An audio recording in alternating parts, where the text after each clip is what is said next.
Hello, j'espère que tu te portes bien. Moi, ça va très bien par la grâce de Dieu. Merci.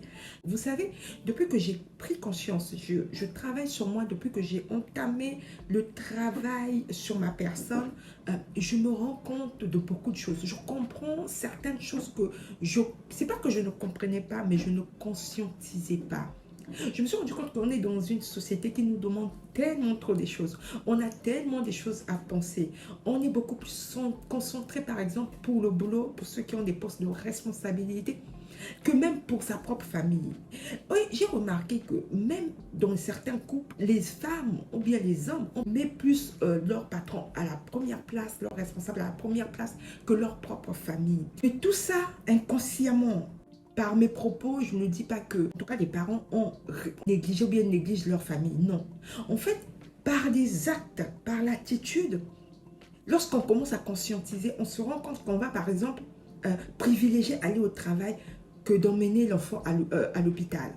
On va privilégier aller rester tard que de rentrer s'occuper de sa famille à la maison.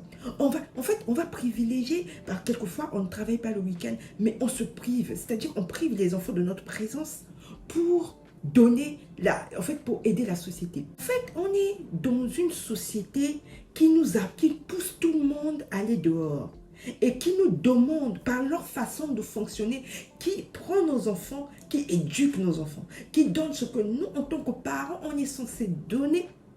C'est l'État qui commence à donner. J'observe l'éducation de l'école nationale. J'observe les temps que les parents passent avec les enfants à la maison.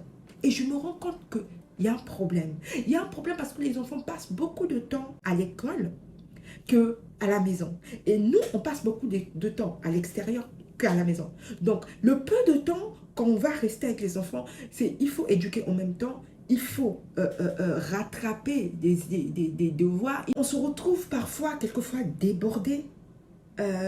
On est rentré dans ce système-là. Au début, vous savez, lorsque vous ne conscientisez pas, vous vous dites que le système est tellement bien ficelé, tout se passe bien. Mais non, regardez bien, observez. Et on va se retrouver avec des enfants qui sont en déficit, c'est-à-dire au niveau affection, au niveau scolaire quelquefois. Et ce sont les mêmes enfants qu'on va pointer du doigt. On va pointer le doigt à la famille, on va pointer le doigt aux parents. Les parents sont où? Les parents n'éduquent pas. Mais quelquefois, les parents sont là, mais les parents sont débordés par le travail. Déjà, le travail est physique.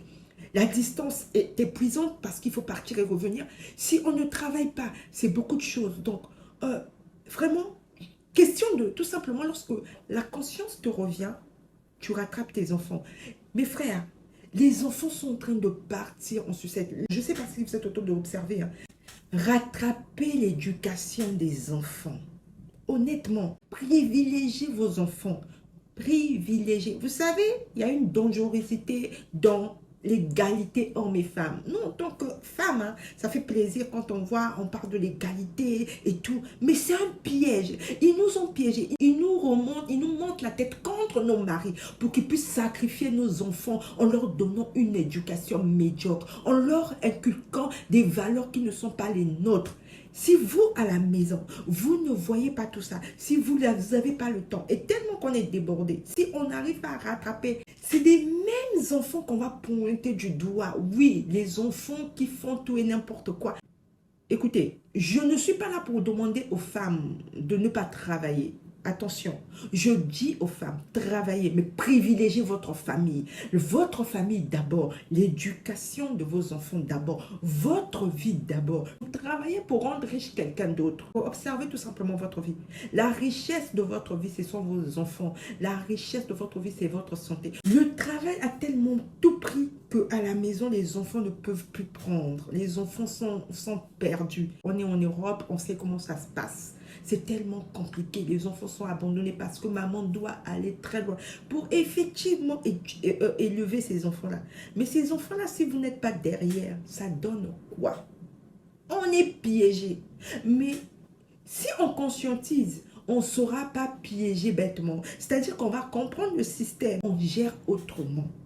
Réveillez-vous. Ça sent mauvais dehors. D'accord, mes frères? Donc voilà, on doit se soutenir. On est à l'étranger. On doit arrêter de rêvasser. On doit arrêter toujours d'être dans des conneries, dans des bêtises. Occupons-nous de nous. Donc, on doit arrêter la distraction. Concentrons-nous sur nos enfants, notre richesse, donner des valeurs aux enfants.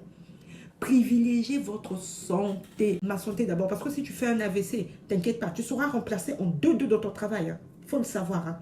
Hein? Donc, c'est tes enfants qui vont encore s'occuper de toi. Non, ils ne sont pas là pour ça. Ils sont là pour que toi, tu t'occupes d'eux, que tu vieillisses et eux, à leur tour, qu'ils puissent aussi vivre leur vie. D'accord? Je m'arrête là. Si la vidéo t'a plu, n'hésite pas. Like, partage et surtout abonne-toi. À très vite. Ciao, ciao.